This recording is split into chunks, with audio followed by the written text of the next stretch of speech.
Un pas à la fois. Non, non, il n'y a pas de faute dans foi. Comprenez?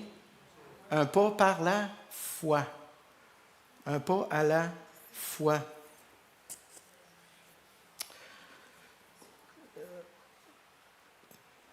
Prenez-vous des décisions dans votre vie.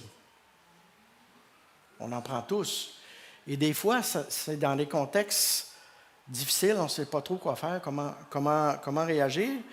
Et la question que je me posais, c'est qu'est-ce qui dicte nos décisions? Qu'est-ce qui dicte, qu'est-ce qui guide nos décisions? Et que ce soit spirituellement, la vie au quotidien, dans nos relations, au travail, dans les imprévus, dans les difficultés. On vit une difficulté, on va avoir des décisions à prendre, mais qu'est-ce qui va nous guider dans ça? Qu'est-ce qui va dicter nos décisions? J'aimerais ça vous partager aujourd'hui quelqu'un qui a vécu des difficultés, puis on va voir ensemble comment lui, ce qui a réagi selon sa perspective à lui, et on va voir comment Dieu a agi avec lui, de son côté à lui, de sa perspective à lui, au Seigneur. Donc, le but, essayons ensemble de discerner ce que le Seigneur a à nous dire ce matin. OK? Écoutez-moi pas, mais écoutez le Seigneur. Mais si je bégaye un peu, c'est moi, c'est pas le Seigneur. Voilà. Le but, là, c'est de nous encourager à marcher avec confiance. Confiance en Dieu, bien sûr, bien sûr, bien sûr. L'histoire se passe, l'événement se passe il y a 1100 ou 1300 ans avant Jésus-Christ. Donc, ça date un peu, mais je vous dis, c'est encore très d'actualité. Dans le livre des Juges, le chapitre 5 se termine ainsi.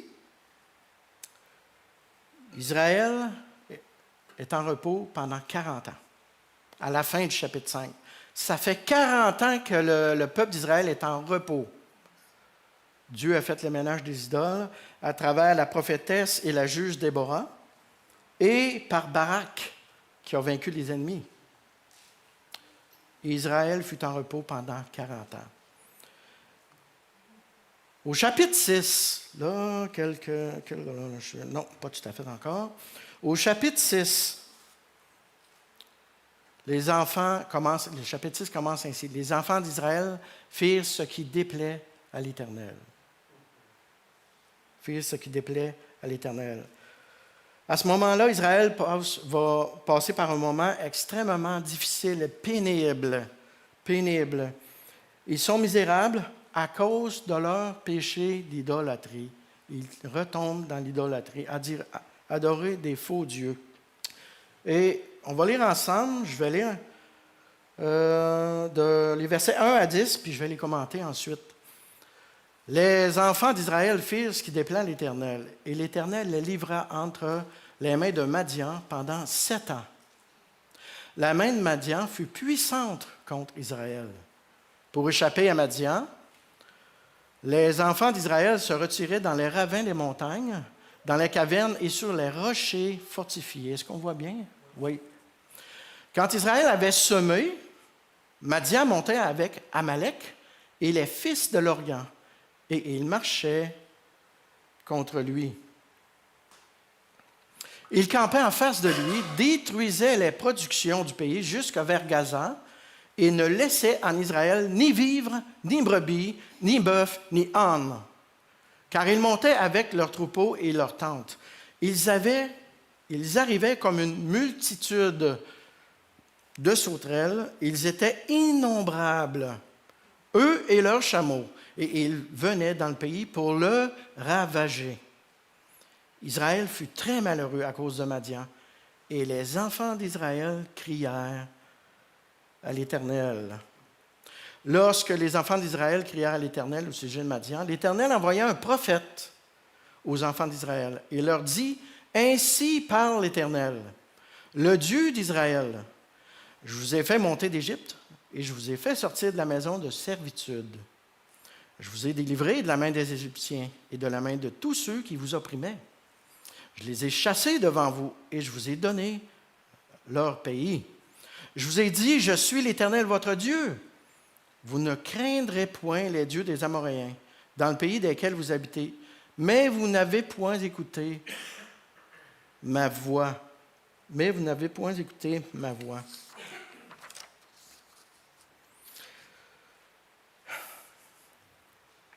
Versets 1 à 6, je vais juste changer un peu. OK. Israël est sous le jugement de Dieu à cause de leur idolâtrie. Pour survivre, c'est dur de survivre, là. Ils doivent se sauver dans les montagnes, même leurs récoltes sont détruites par les Madianites. Tout y passe, les animaux comme les vivres. On peut dire qu'Israël vit un moment difficile et pénible. Ici, qu'on le veuille ou non, ça se peut-tu des fois, on s'identifie un peu, on peut vivre des moments très difficiles. Attention, je ne suis pas en train de dire que quand on vit un moment difficile, Dieu est en train de nous châtier. Ce n'est pas nécessairement ça. C'est des épreuves. Des épreuves. Ça arrive? Oui, ça arrive à tous. Des circonstances hors de notre contrôle, des injustices qu'on vit, ça arrive. Des mauvais choix, des fois, qu'on prend nous-mêmes dans nos relations humaines ou fraternelles. Des situations que nous causons par nos actes et nos paroles, et des fois des situations causées par d'autres qui nous affectent et qui nous rendent la vie difficile. Et donc, l'épreuve, là,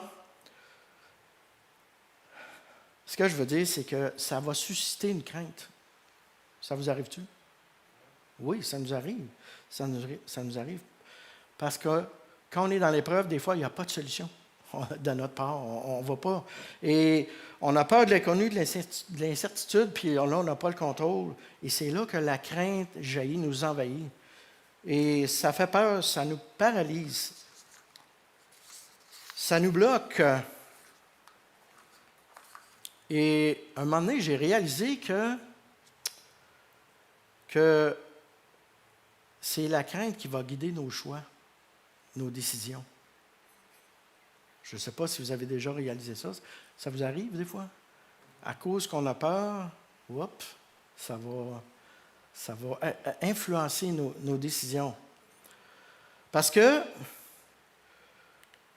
notre tendance, c'est qu'on veut que Dieu change les circonstances pour qu'on soit mieux, selon notre jugement, notre perspective, selon notre convenance, parce que ce n'est pas facile. Et des fois, c'est difficile, ça fait mal. Mais ce que le Seigneur veut faire, lui, il veut utiliser les difficultés, les épreuves, il veut transformer notre cœur par les circonstances. C'est ça que le Seigneur veut faire, par sa volonté, selon sa volonté, sa perspective à lui. Excusez pour le PowerPoint, ça a sorti un peu drôle, mais on va s'en sortir. Ce que le Seigneur veut, là, vous le savez tous, ce n'est pas nouveau ce que je dis, on le sait tous. Le Seigneur utilise les épreuves pour nous transformer à l'image de Christ, pour qu'on pense de plus en plus comme Christ. Et nos pensées dirigent nos actions et nos paroles, donc d'être de plus en plus transformés à l'image de Christ. Il veut tout simplement qu'on se tourne vers lui, pour espérer en lui, pour qu'on regarde en lui, plutôt que nous-mêmes. Il y a un certain temps, j'avais une petite commission à faire en ville, et c'est malheureux, mais je disais, si je vais là, il y a une forte probabilité que je rencontre telle personne. C'est malheureux, mais je n'avais pas le goût nécessairement de voir cette personne-là. Puis là, je me suis mis à spéculer. 2-3 spéculations, et là, la crainte m'a envahi. Puis là, savez-vous quoi? J'ai dit, ça peut attendre. Ma petite commission peut attendre. Voyez-vous, ma crainte a dicté ma décision. Et c'est là que le Seigneur est venu me éclairer. C'est Daniel, tu laisses ta crainte guider tes choix. Et là, ça m'a frappé, vraiment. Et Seigneur dit, je suis Dieu. Je suis capable de t'accompagner. Va faire ta commission. Fais-moi confiance. OK, Seigneur. Ça, Isabelle n'a rien vu. Elle était à côté de moi, mais c'est une fraction de seconde là, dans ma tête, dans mon cœur. Et là, je suis allé faire ma commission et gloire à Dieu. J'ai fait ma commission. Le Seigneur a calmé le Seigneur m'a convaincu. Va-y, fais-moi confiance. Voilà. Il faut se souvenir, frères et sœurs, que toute chose concourt au bien, dans Romains 8, 28, de ceux qui aiment Dieu. Est-ce qu'on aime Dieu? Bien sûr, bien sûr. De ceux qui sont appelés selon sa volonté, selon son dessein à lui. Et toute chose concourt au bien. Et on l'a dit tantôt, notre bien, c'est d'être transformé de mieux en mieux, de progrès en progrès, à l'image du Seigneur.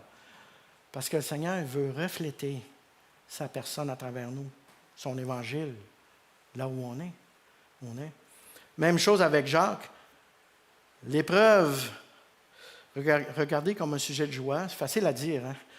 Une joie complète des diverses épreuves auxquelles vous pouvez être exposés, sachant que l'épreuve de votre foi produit la patience. Alors voilà, souvenons-nous des vérités de la parole de Dieu.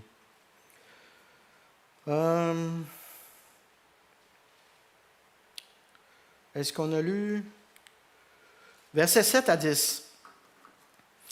Lorsque les enfants d'Israël crièrent à l'Éternel sous Madian, l'Éternel envoya un prophète aux enfants d'Israël et leur dit, « Ainsi parle l'Éternel, ainsi le Dieu d'Israël. » Oui, je l'ai lu tantôt, hein? Oui, je l'ai lu tantôt. Commentaire là-dessus. Ce qui me touche ici, c'est que Dieu entend leurs cris. Et il répond. Il répond. Et il ne va pas les laisser éternellement dans les difficultés. Il a compassion d'eux. Il est encore présent. Dieu est encore là, même à travers les difficultés. C'est pareil pour nous. Dieu ne nous abandonne jamais. Jamais. Le prophète va leur dire pourquoi ils vivent ça. Il dit, je vais juste vérifier. OK.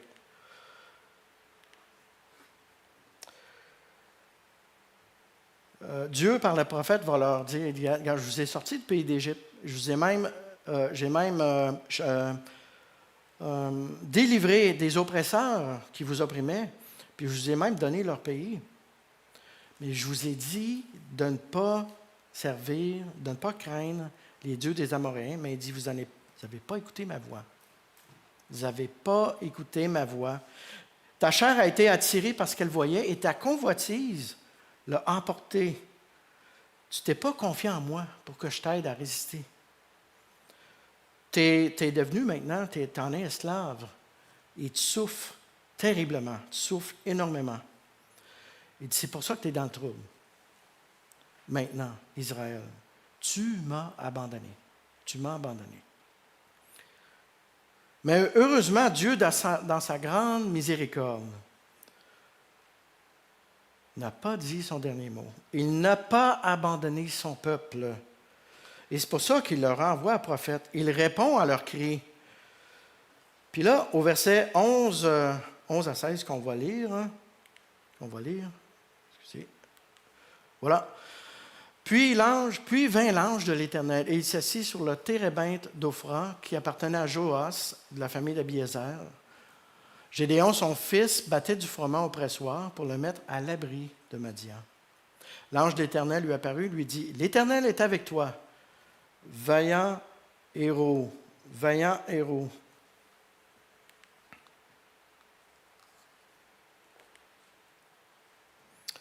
Oui. Excusez. Gédéon lui dit, « Ah, mon Seigneur, si l'Éternel est avec nous, pourquoi toutes ces choses nous sont-elles arrivées? Où sont tous ces prodiges que nos pères nous racontent quand ils disent, « L'Éternel ne nous a-t-il pas fait monter hors d'Égypte? Maintenant, l'Éternel nous abandonne et il nous livre entre les mains de Madian.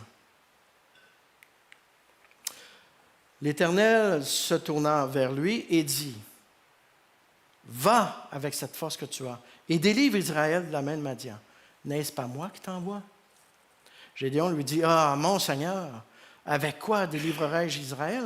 Voici, ma famille est la plus pauvre en Manassé, et je suis le plus petit dans la maison de mon père. » L'Éternel lui dit, « Mais je serai avec toi, et tu battras Madian comme un seul homme. »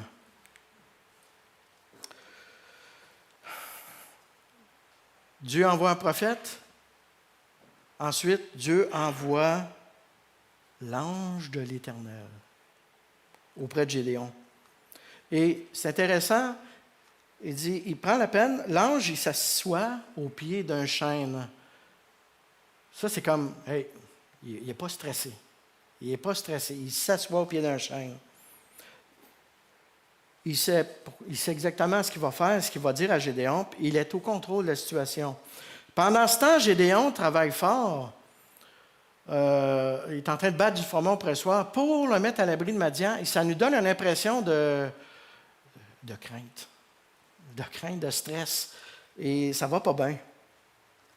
Un sentiment d'urgence, quelqu'un qui est pressé, qui est stressé, qui est rempli d'insécurité. Au verset 12, remarquez bien, l'ange s'assoit sous le térébinthe. Je pense que c'est un chêne, cet arbre-là. Au verset 12, l'ange apparaît à Gédéon. Puis il lui dit quelque chose d'extraordinaire. Il dit, l'ange de l'Éternel lui parut, lui dit, « L'Éternel est avec toi, vaillant héros. » Vaillant héros. Vaillant héros, c'est associé à la force, à la puissance, à la bravoure, les caractéristiques d'un chef. Quelqu'un qui a du talent, qui est compétent, qui est juste, qui travaille pour la justice. Un super-héros, quoi, un héros. L'Éternel est avec toi, vaillant héros. Fait que là, il me semble de voir Gédéon il regarde si c'est pas, il ne parle pas à quelqu'un d'autre. Là. Moi? Oui, toi, Gédéon.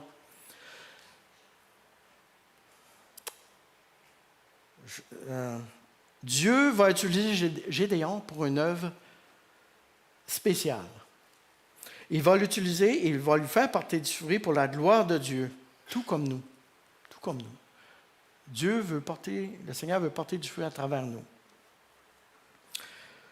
Me laissez-vous quelques minutes encore? Oui. 3 minutes? OK. Là, Gédéon va argumenter un peu, parce qu'il n'y a pas une trop bonne attitude. Pourquoi il nous livre là? Il dit, Dieu ne fait rien, il nous abandonne. Mais pourquoi est-ce qu'il nous abandonne s'il est avec nous? Pourquoi est-ce qu'il fait ça? Pourquoi ça nous arrive? Là, il ne comprend pas. Il met la faute sur Dieu. Ça vous-tu déjà arrivé? Moi, ça m'est arrivé. Je vais passer cette anecdote-là, mais ça s'est bien terminé. Gédéon pense que Dieu ne fait rien pour les sauver. Il lui manque une donnée. Là, je saute un peu, là, parce que le temps va vite. Il lui manque une donnée. Il ne conçoit pas comment Dieu pense, comment Dieu agit. Ça me rappelle Pierre avec Jésus. Jésus annonce son départ à sa mort. Et Pierre dit, non, ça ne t'arrivera pas. Et le Seigneur le reprend sévèrement. Arrière de moi, Satan, car tu ne conçois pas les choses de Dieu. Tu n'as que des pensées humaines. Et notre ami Gédéon, sa compréhension est très limitée. Il ne le sait pas, mais Dieu l'a choisi pour délivrer son peuple. C'est comme nous. Nous sommes le peuple de Dieu, mais il y en a encore en détresse, qui sont dans la misère, dans la crainte. Dieu nous a choisis pour aller délivrer ces gens-là. C'est merveilleux. C'est merveilleux. Et là. Oui. Juste un instant. Il dit au verset 14, « Va avec cette force que tu as. » Puis un peu plus loin, au verset 16, il va dire, « Je serai avec toi. » Quand j'ai lu ça, ça m'a frappé. Va, je vais être avec toi. Ça ne vous rappelle pas quelqu'un? Quelque chose, quelqu'un? Vous pouvez le dire. Va, je serai avec toi. Seigneur Jésus, Matthieu 28. Allez, faites de toute la nation des disciples. Et au verset 20, je suis avec vous tous les jours. Ce n'est pas du lundi au vendredi, c'est tous les jours, même l'été. Même l'été. Alors, moi, ça m'a beaucoup encouragé. Et on dit que l'ange de l'Éternel, c'est une manifestation du Seigneur Jésus dans l'Ancienne Alliance, avant la venue de Jésus. C'est ce qu'on dit. Une Christophanie, théophanie, Christophanie, voilà. Et c'est pas mal ça. Juste un instant.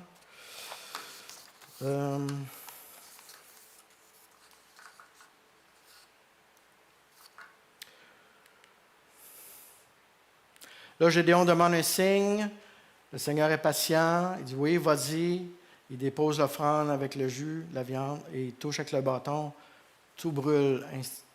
Et Gédéon dit, malheur à moi, je vais mourir, j'ai vu Dieu.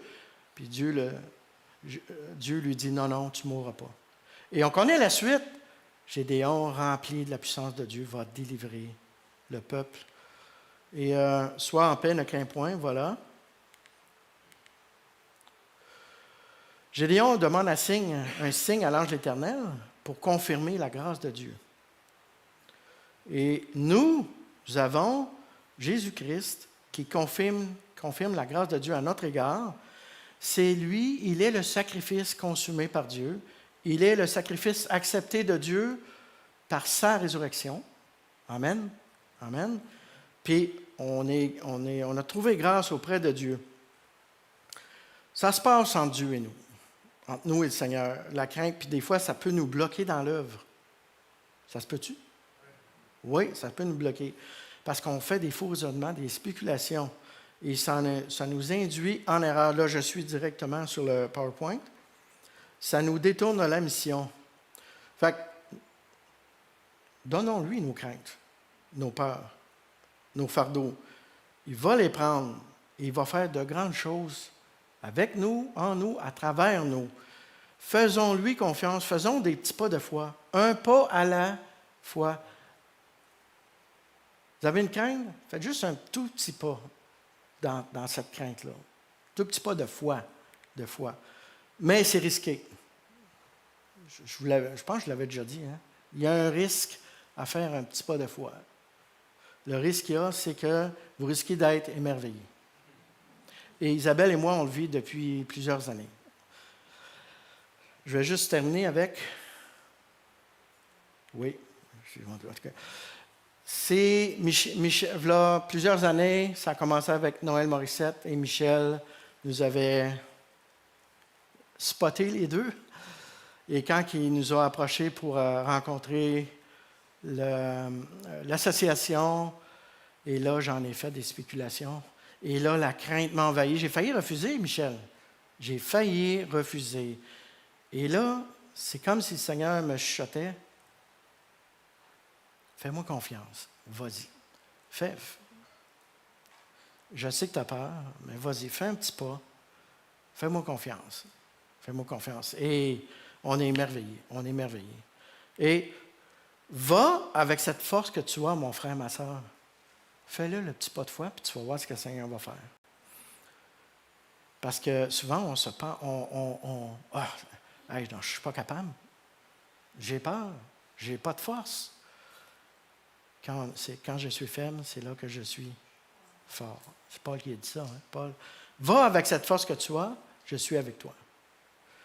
Fait qu'on va prier ensemble. Seigneur notre Dieu, on veut te rendre grâce pour ce temps qu'on a ensemble dans ta parole. On veut te remercier, Seigneur, que par ta parole, tu nous instruis. Par la puissance de ton esprit, tu nous transformes, tu nous parles, tu nous guides, tu nous remplis d'assurance, comme les apôtres, les disciples qui ont prié. pour prêcher ta parole avec assurance. Seigneur, remplis-nous de toi, de ta parole et de hardiesse afin qu'on puisse rayonner ton évangile, chacun dans notre entourage, et que le monde voit que tu existes et qu'il vienne à toi, Seigneur. Merci pour l'Église Oasis, les frères, les sœurs qui prennent part à ton œuvre avec nous. Que nous prenons part tous ensemble à ton œuvre. Seigneur, continue à nous montrer que tu es là, que tu ne nous abandonnes pas et que tu continues à porter du fruit, Seigneur. Montre-nous que tu es avec nous. Surprends-nous, Seigneur, et émerveille-nous. Gloire à toi, Seigneur. On te prie au nom de Jésus. Amen. Amen. Merci, frères et sœurs, pour l'invitation.